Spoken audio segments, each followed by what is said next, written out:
Welcome to Off the Couch, where psychology meets everyday life. I am Dr. Greg Cason. I had to look down to see. I'm Dr. Greg Cason, psychologist, and I'm here with Brian Gomez. Hi, Brian. Hey, happy Monday, you guys. Happy Monday. And we are here to talk about several things, psychological topics that really touch our lives. And this week in psychology, we're going to talk about what kind of people hide their sickness at the gym. You know who you are. Getting to an authentic yes, which is very practical advice. Because if you really want someone to say yes and to feel good about that yes, will you marry me? Then you want them to do it right. And actually, we have some good advice for you there. And then we're going to talk about the phenomenon of Looksmaxxing. This is actually a phenomenon that's happening on TikTok, and I was shocked. So we're going to talk about that and other disturbing things that men do. First of all, though, the weather. So Brian and I are located in Los Angeles, and the weather has been absolutely awful. We, in my little area, got about 6 inches in the last 24 hours, and I know that other people got much worse. Some people got 10 or whatever, 11 inches, and some people got not as much, maybe only 4 or 3 inches. I don't know how it goes, but somehow the weather just really hit.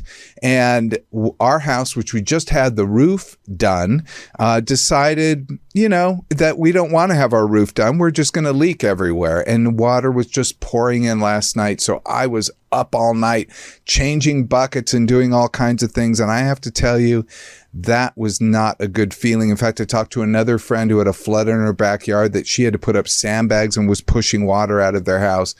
And I think we shared the same feeling. When you're in the midst of a weather disaster, it feels demoralizing.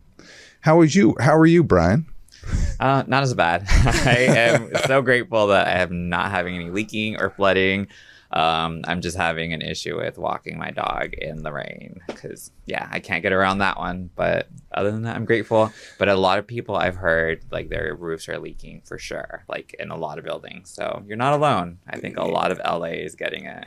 It really bums me out because I've lived in Houston, Texas. And Houston, Texas, that is a land of hurricanes. And Houston gets flooded.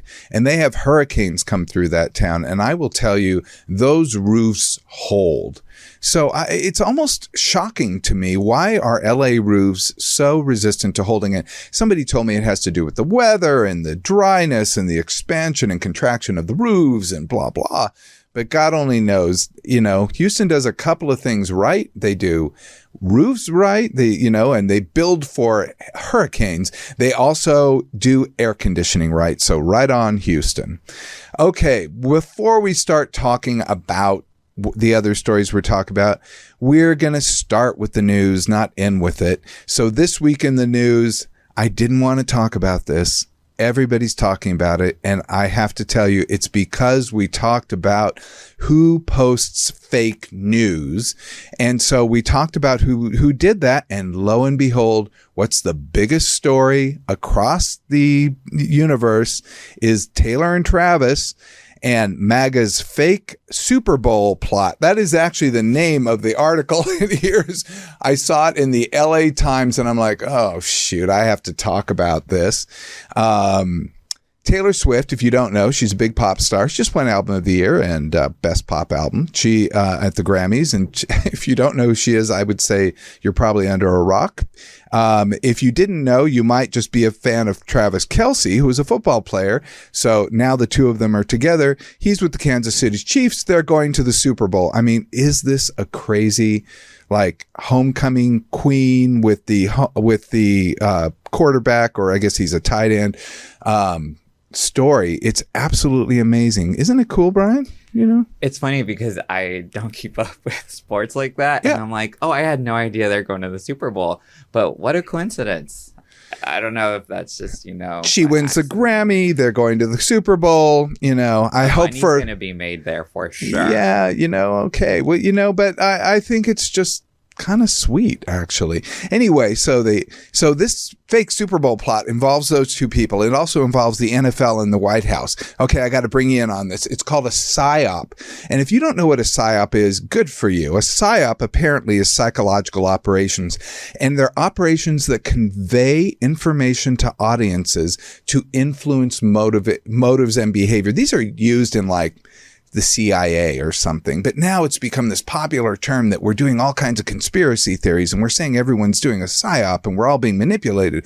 We're all being like puppets on a string.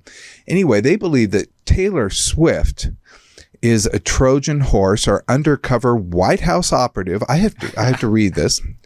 She's an undercover White House operative. They think the NFL engineered the Kansas City Chiefs to go to the Super Bowl in order to give Taylor Swift the opportunity to endorse President Joe Biden in the upcoming election, thereby tanking the GOP's chances because somebody has a mind of their own.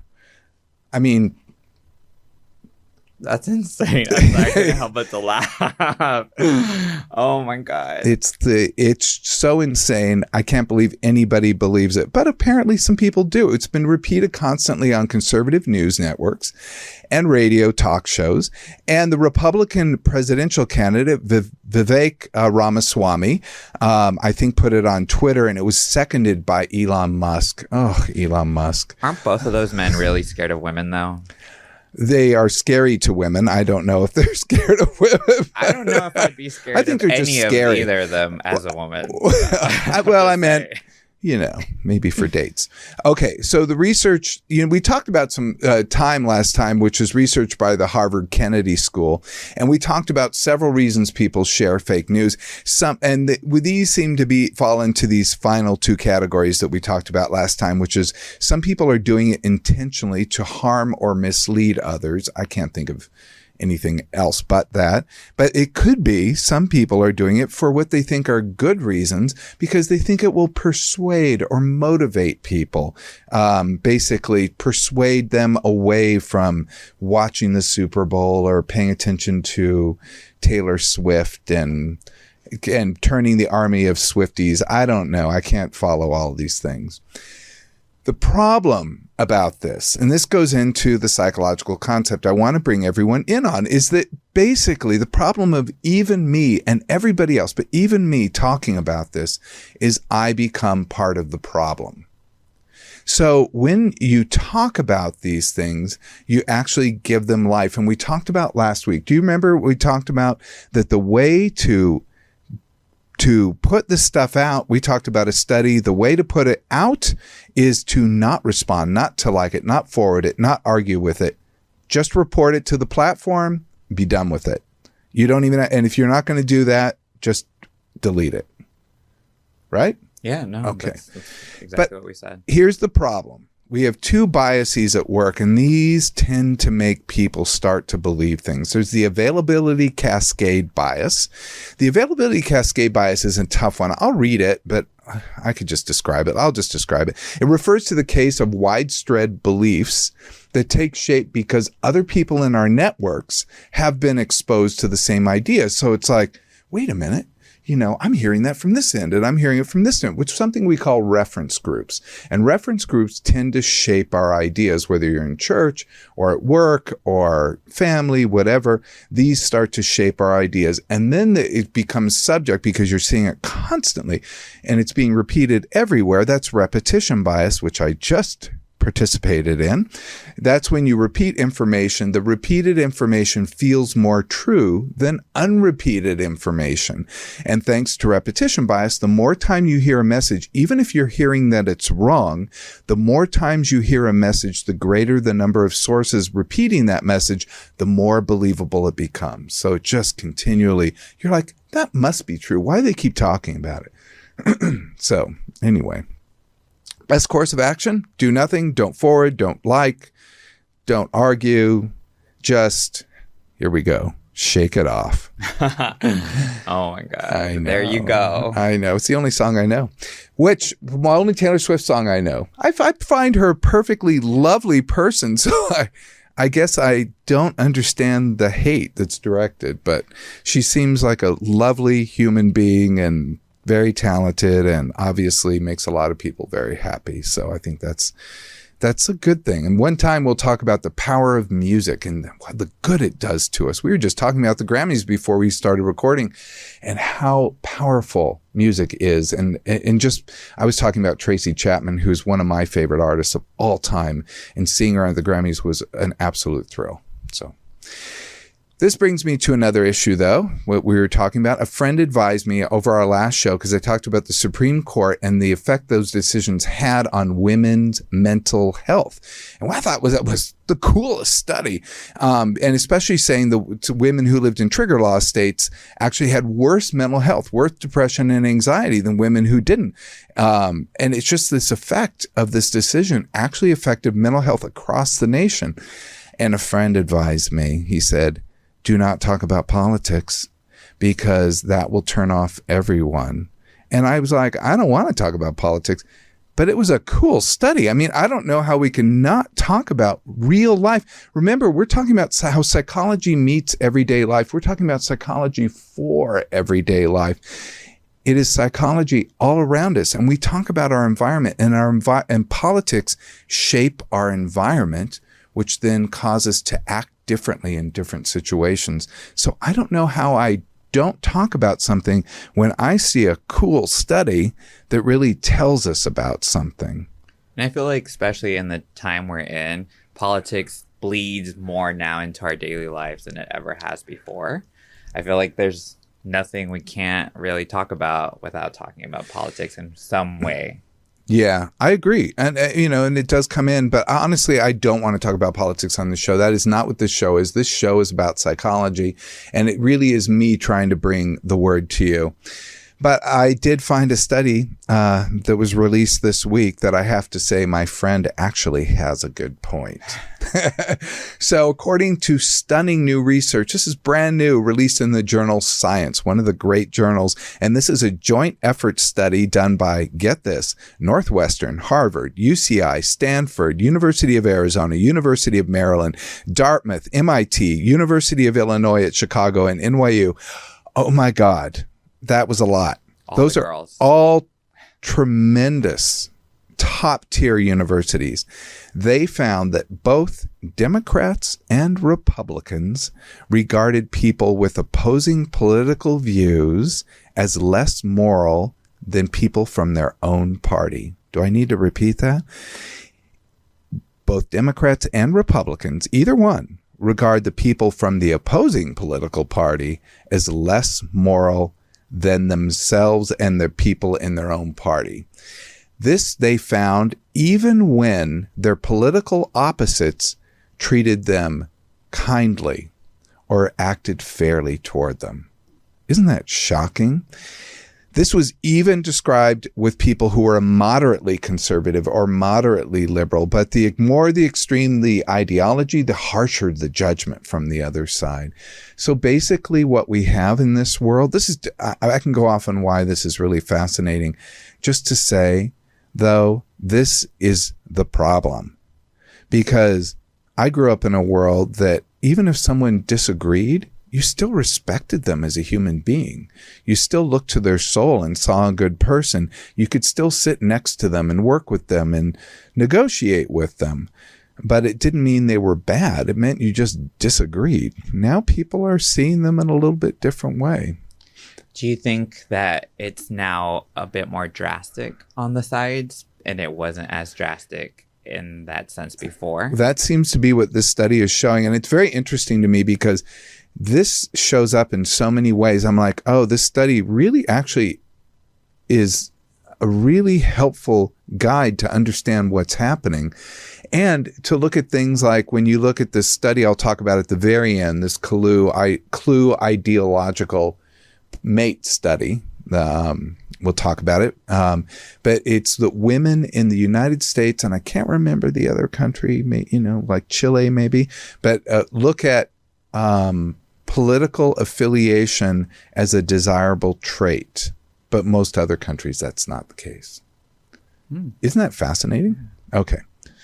So participants were playing a game with someone they knew nothing else about. They played this game, and it was a bad game. It was called, I think it was called the Ultimatum game. And they basically, forced their hand, but they just were told, you're going to play with a Democrat. You're going to play with a Republican. And they'd have them play, but they didn't get to talk about anything else. They just told them that. And the researchers found that even after fair or kind treatment, participants still rated their political opponents as less moral. There were no differences in judgments whether the person was conservative or liberal. So conservatives usually get the bad rap here. They're usually seen as the people who are more hyper partisan, more hyper judgmental, and they tend to look at people more negatively. But in this game, it went across both sides. Fascinating. That is the problem. It's funny you say that, because I've had that issue where I've wondered if I wanted to become friends with somebody just because of the way they view certain things in politics. And yeah, sometimes I still wonder. Here's my advice. Absolutely. I can't even tell you how important I think it is to have people in your lives that you see the humanity, that you see the grace, that you see the human being inside of them, separate from their beliefs. And even if you want to, you can be curious about their beliefs and kind of understand them as human beings. And you can disagree with them. I have no problem disagreeing with people, probably, as you know, but no problem whatsoever. But I still think every person deserves dignity, and every person can be a great friend or a great family member, So I can't think of all the people I would cut out of my life if I only had to pick a political side. I probably am one of those rare people who has a large cache of people, family, friends on, all sides of the political aisle. And I remember PBS did a study years ago that said 3% of people, only 3% of people will consume news from both liberal and conservative media sources. So I'm like, what? But I'm one of those rare ones, I guess.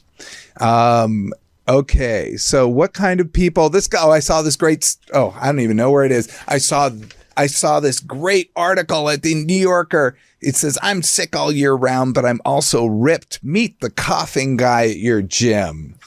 You know him, Brian. I hate him already. Wait, but is he you? No. Wait, is this quote familiar? I sneeze on all gym equipment from January to December.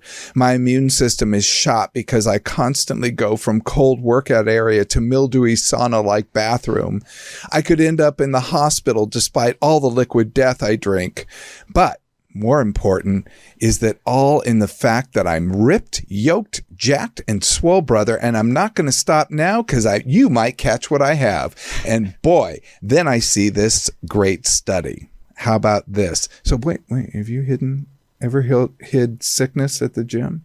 No, I think that's gross. And no, I'm kind of germophobic with the gym when I hate when people cough without even coughing into their shirt.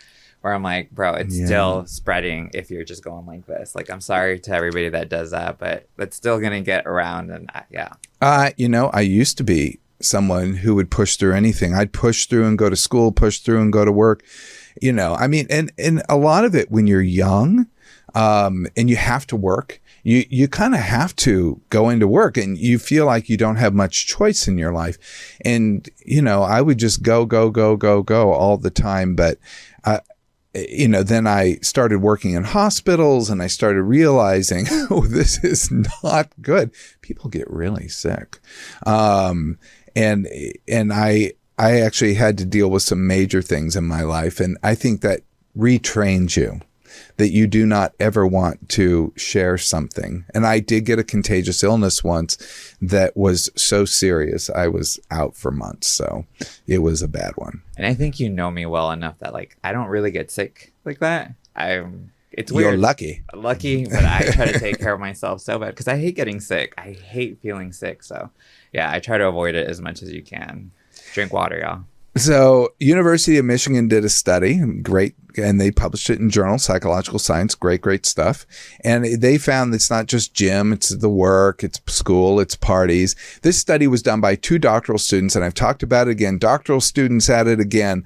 They are the ones producing this research because they need to produce their dissertations, and they do some very cool stuff. And this is how we get so many cool studies out there that you never would have, because they're not funded. These people just kind of create these out of thin air, and then they do these studies. So they analyzed data from 10 studies of illness and disease concealment in more than 4,100 U.S. university students, healthcare employees, and other workers. They found that 75% of participants reported concealing illnesses in interpersonal interactions, possibly placing them in harm's way. 75%. But the more shocking number was healthcare workers. 61% covered up illness. Well, I feel bad for the healthcare workers because I feel like they're just surrounded by diseases in the air. Oh, yeah. And I guess I was going to say, did you have to do those apps? But I guess I did when I worked at UCLA Hospital. We'd have to do this app. You'd have to every day say, during COVID, I got this symptom or this symptom, and then they'd be like, stay home, get tested, and you have to report back, and you have to go get tested, and it's a big old ordeal. And those apps were such a pain in the butt. And I could see how people would perhaps say, I know how to answer this so it doesn't make me do 18 errands. So 41% reported misusing those apps, those screeners, in attempt to conceal illness. The other thing I'd have is I have allergies. I have really bad allergies. So I'm always having a runny nose. So that is just a pain in the butt, I have to say. And during COVID now, everyone's like, what's going on? But everybody thinks you're sick just because you have a runny nose. I know, and I always have a runny nose. I deal with the same thing. Even if I get nervous sometimes, it'll start running, and I'm like, ah. Yeah. Oh, mine's running right now.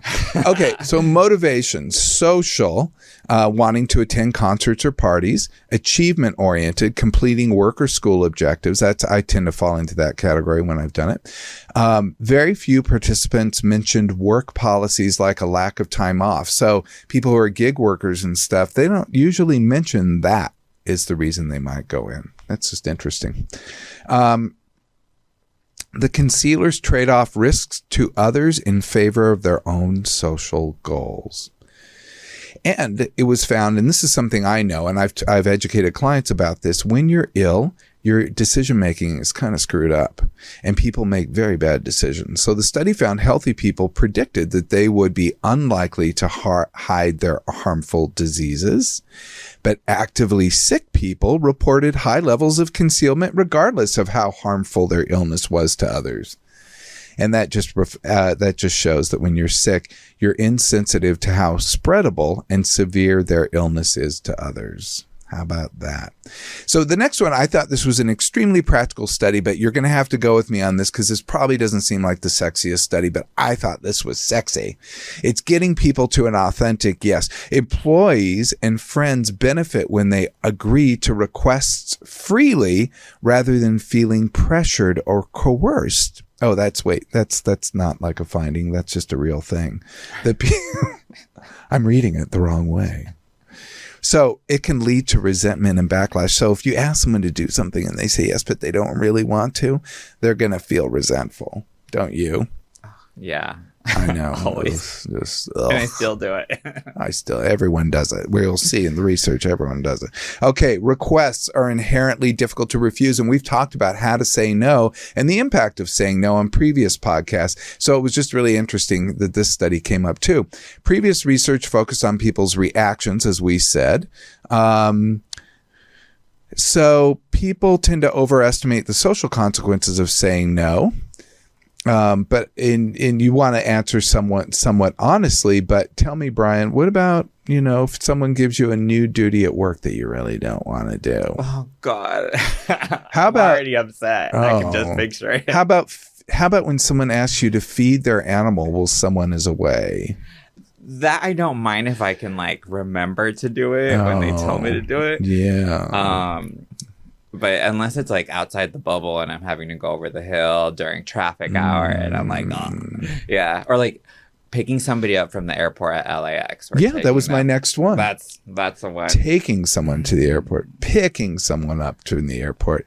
Yeah, those are the big ones. So this was a study done by Cornell, and this is it's a little bit of organizational psychology. We'll talk about that. Cornell University Industrial and Labor Relations School, ILR School, and the University of Michigan. Great schools again. And this was published in Scientific Reports. And this was another doctoral student. This is based on 2 different studies. It's conducted through, we talked about the ILR schools, Experimental Psychology and Organizations Lab. Organizational psychology, it's this field I love, and I will talk about it. It's really how psychology impacts organizations. So it's basically business. It's basically all of business, and all of business seems to have its own lingo and its own way of doing things, but it's all kind of the same, but they just repeat everything and make it more expensive. So there you go. They get paid very well, organizational psychologists. We need to get into that ASAP. I did want to, but I love working with individuals. So they looked over a 2-year period, and they had 535 participants. They found that giving people that you're requesting something from a specific way to decline is particularly effective. Let me talk about that. So people in their study, and this is fun, I just want to know how you'd react. The experiment was that people they were participating in a study, but they didn't really quite know what the study was going to be. So they looked at how to respond to an intrusive request. That was what the object of the study was.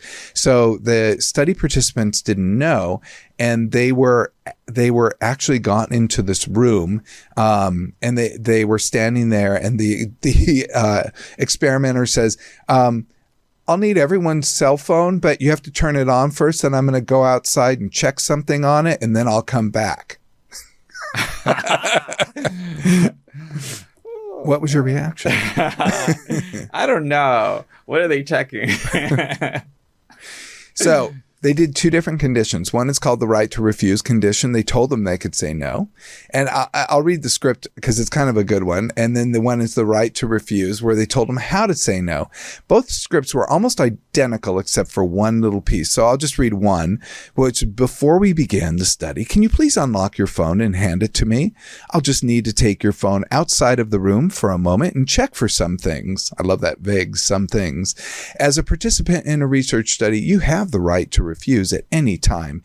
And I will tell you more about your right to refuse if you choose to, which of course that's like reading Apple's terms of agreement. Refusing will not affect your payment or participation in the study. If you would like to refuse, you may do so now. Okay. Would you do it?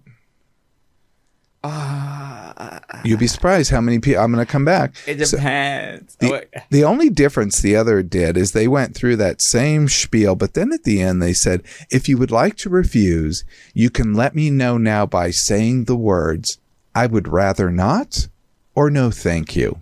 So that's the how to refuse group. They told them how to say no. Say I'd rather not, or no thank you. So after delivering the script, they held out a small basket. They waited for the research participant to hand over their phone. Okay. I thought about this and I thought, you know what? If I were participating in research, I kind of go for it sometimes. So I could see myself saying yes and then like biting my nails. But I'd be more nervous about a friend looking at my phone than I would a researcher. A friend, or then I would think like, wait, is this like FBI or something? Am I going to jail for something? I know. They're looking through my phone to check for some things. So here are their surprise findings. 83% were in the right to refuse condition. They said you cannot do it, but they didn't tell them how. They just said you can refuse. 83% turned their phones over. 83%. But in the how to refuse condition, they did not find much of a difference. 78% how to refuse. They turned over their phones. People turned over their phones. Here's why things are different in those groups. Telling participants how to refuse led participants to feel freer to refuse. So they said when they took this little survey after, they felt more free to refuse, which allowed them to say yes and turn it over and not feel resentment or fear. Like they're like, okay, I know how to refuse. Okay, I'm going to turn this over. So when you know you no, you just have the right to refuse. You're often kind of baffled because you're like stuck. What am I going to say? I don't know. No one else is saying anything. That's another study we'll talk about. But you feel more genuinely able to make a free choice. No, yeah. After you said the second one, I was like, oh, okay. I felt something like lighter where it wasn't that heavy to be like, oh my God, do I give my phone or not? So maybe it does have something to do with that. It seems when you give the word. So I can just see the next wedding proposal now is going to be, will you marry me? If you'd rather not, say I'd rather not, or, anyway. But it will lead to a more accepting. Yes. Okay, so let's talk about men. I hope when you're going to ask someone to marry you, I hope that you know already the answer. There's no chance of no coming. So let's talk about men. There is a disturbing new trend on TikTok. I don't even know what to say, you guys. I don't even know what to say. This is a trend on TikTok that's targeting vulnerable young men. It's called Looksmaxxing, which is maximizing one's looks. Sounds okay so far. I mean, you want to look good, and that's fine. But let's talk. This is aimed at young men and boys who want to change their appearance and gain social acceptance. They are directed to rooms where they're instructed to upload photos of themselves in exchange for advice. What? Like somebody critiquing them it on their picture? It sounds kinky, if you ask me. I mean, I don't know. I bet there's someone there who's like, somebody's enjoying creeping on those, but yeah. So this starts with something called soft maxing. All the words have maxing. The words just sound inappropriate. One doesn't, but yeah. Yeah. So soft maxing, which actually sounds pretty good to me. It's like teeth brushing, teeth whitening, removal of face and body hair. I mean, it sounds like general hygiene stuff. I'm cool with this. Like, wash your armpits and your feet, like, in your butt. You guys should be doing this. Like this is, like do that, dudes. Like it's cool. Then it goes to something called mewing, which is like the same word your cat makes, but mewing, which is tongue exercises to help tone facial muscles. I don't know what is it. I mean, sticking your tongue out, who knows? And then it could be exercising or eating right. So I'm cool with all of that. The tongue exercise, I can just see a guy doing that. I might laugh, but right on if he wants to improve his looks, if that'll do it. But it changes to hard maxing. Let's talk about what that is. Hard maxing is steroid use, plastic surgery, things like removing your ribs for a more sculpted waist. I thought people in the 1500s did that. I didn't know that really happened, now. Anyway, so it's also bone smashing. So bone smashing is breaking facial bones to look more masculine. There's also starve maxing, extreme dieting and eating and bringing on eating disorders. There's white maxing, using lightening creams to appear more white. I definitely don't need that one. Edge maxing, which is withholding climaxing in order to boost testosterone to improve your appearance. Yes. And dick maxing, which is using penis pumps to stretch out your penis length. I also heard recently that there's filler you can get into your penis, which that's on a whole nother level. That sounds like all kinds of problems, because if your penis isn't going to get a lot of movement back and forth, then okay. But otherwise, that filler is going to bunch up. And I don't know. This is insane. I mean, maybe not, but yeah, that just doesn't sound right.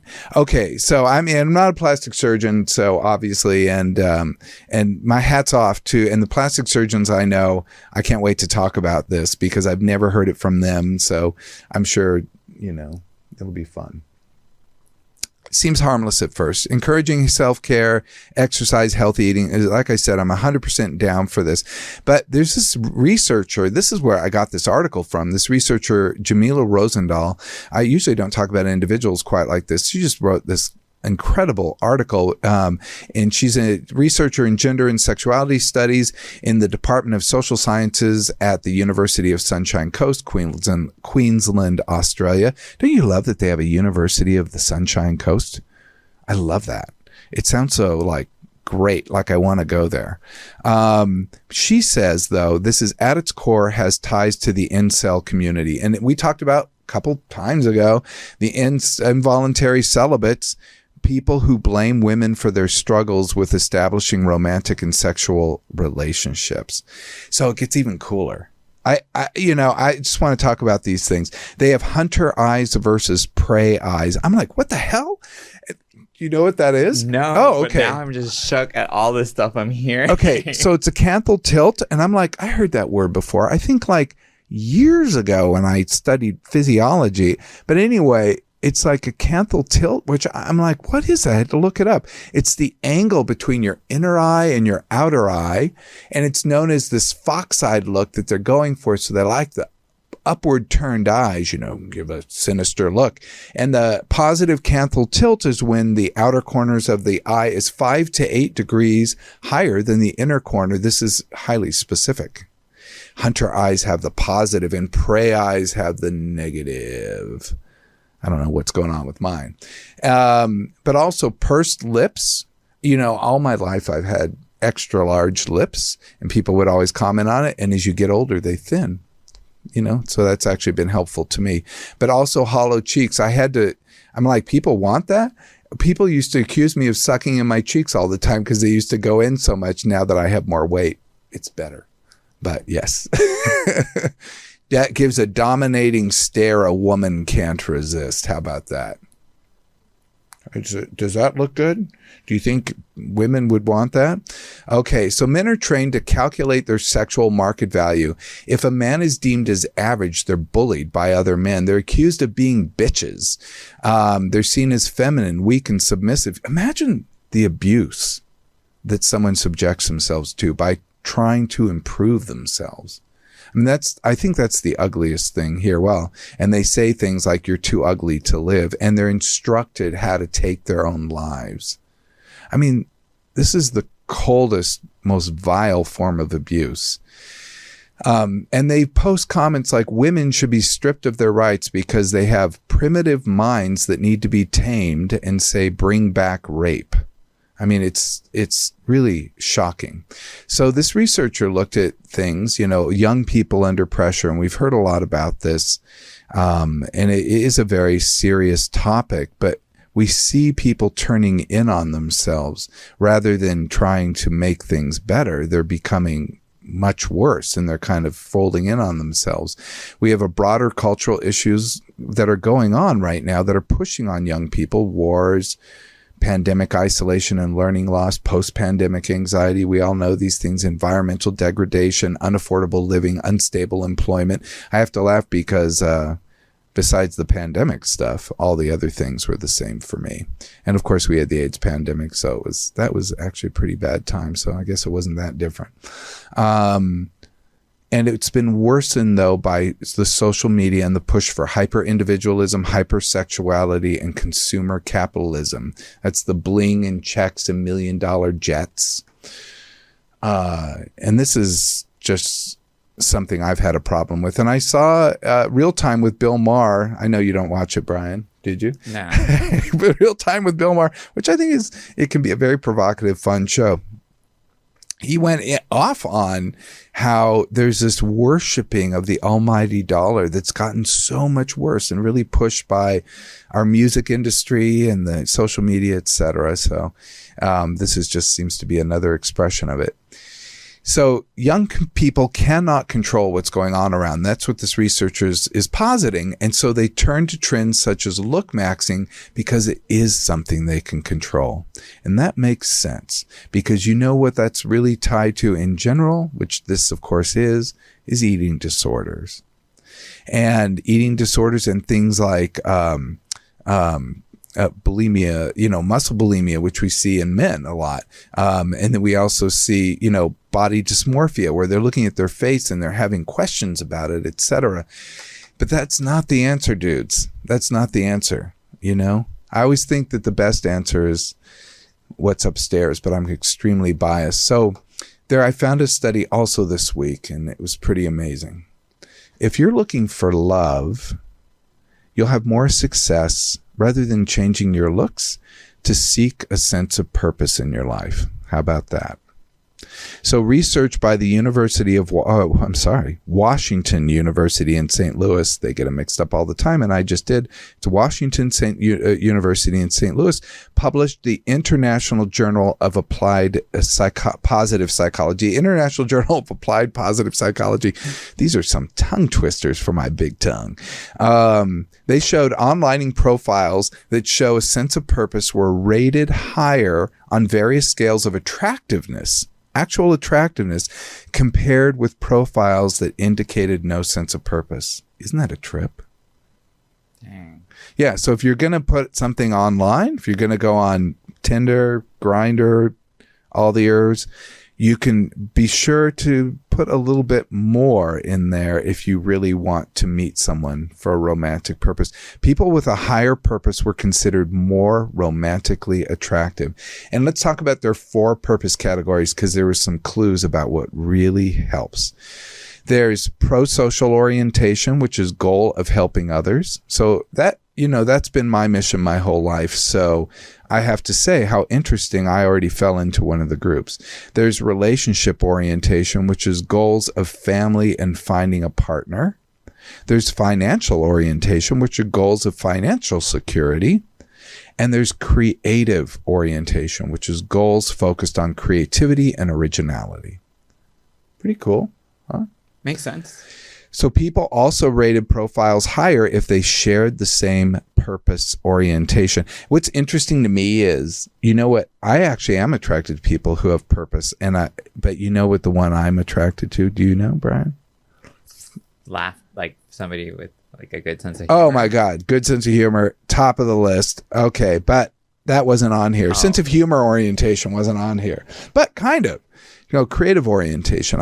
People focused on creativity and originality, like people that are grappling with things, and it can be anything from intellectual to artists to musicians. I just love people who create. To me, it's cool. It's the coolest thing in the world. Creating is kind of like magic that you make in our little world. Absolutely. So there was one group. So they say if you match your purpose with someone, you'll even think they're hotter. So it's like, oh yeah, that person's really hot. They have a relationship orientation. They want to have a family and kids. All of a sudden they look hot. So, I'm not making fun of that, but it's like, whatever you match up with these orientations.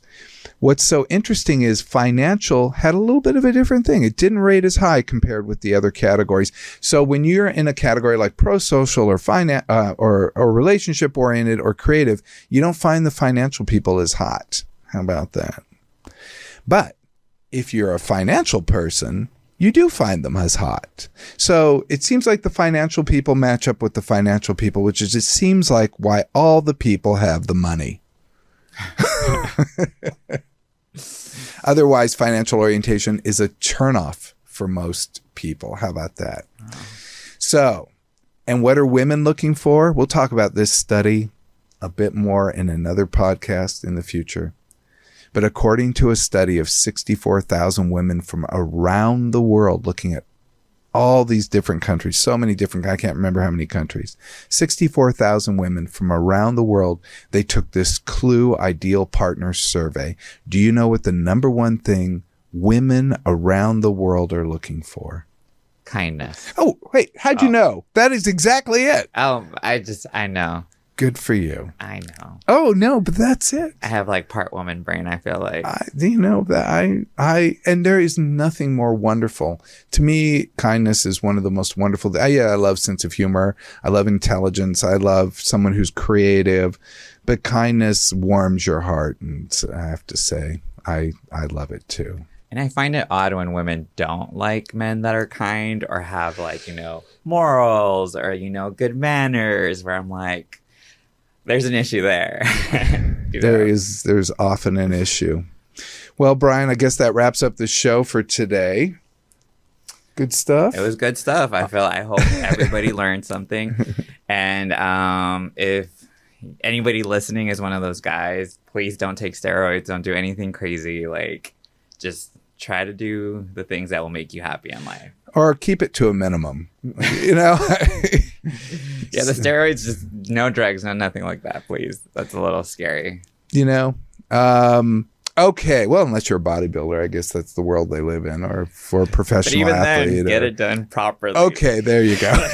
Okay, well, that wraps up the show for today. I'm Dr. Greg, and this is Brian Gomez.